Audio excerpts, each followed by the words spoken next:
Hi everyone, Sister Mary Alice here.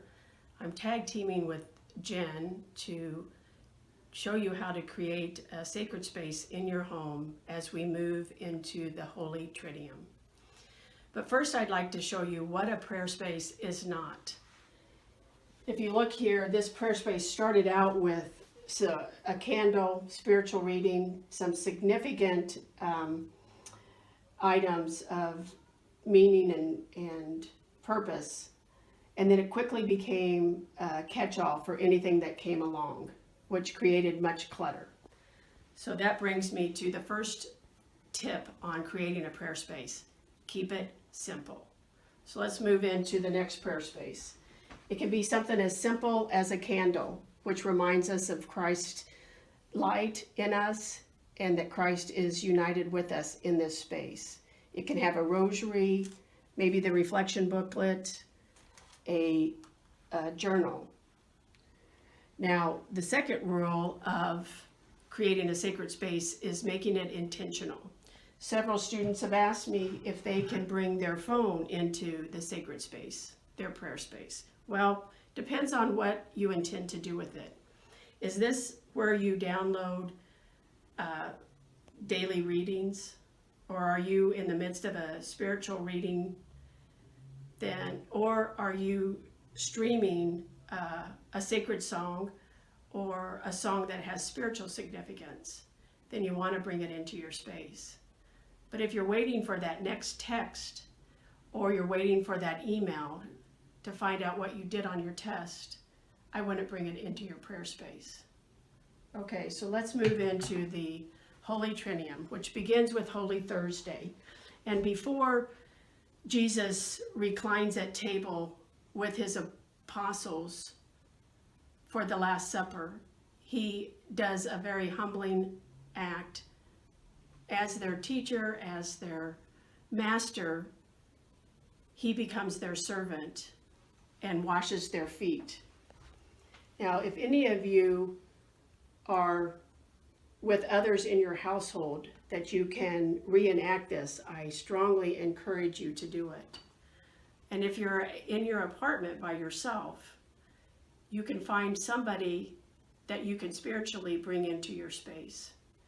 Last year at this time, I was on retreat preparing for my vows.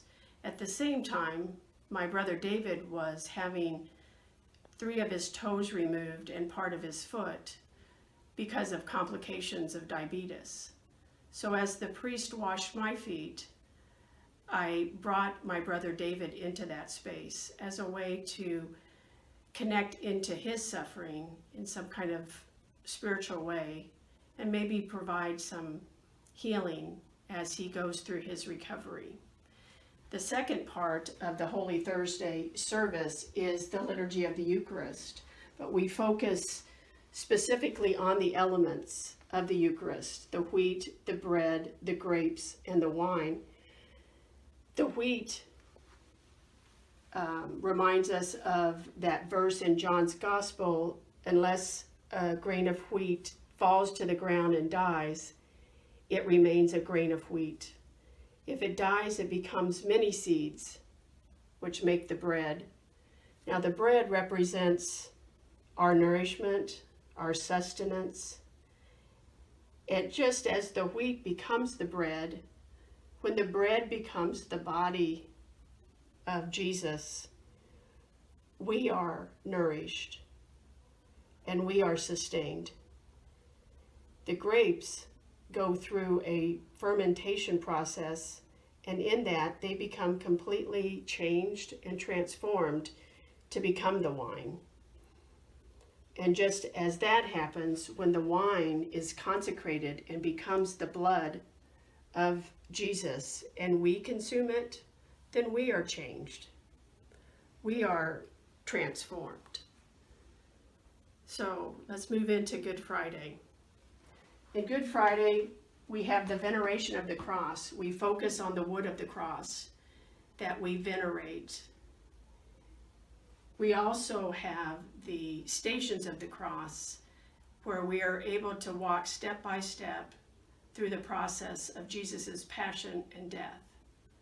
I encourage you to watch the Stations of the Cross that we've prepared for you, because it unites us not only into Jesus' suffering, but those suffering from the coronavirus, those that have lost loved ones from the virus, and those working on the front lines, helping those with the virus.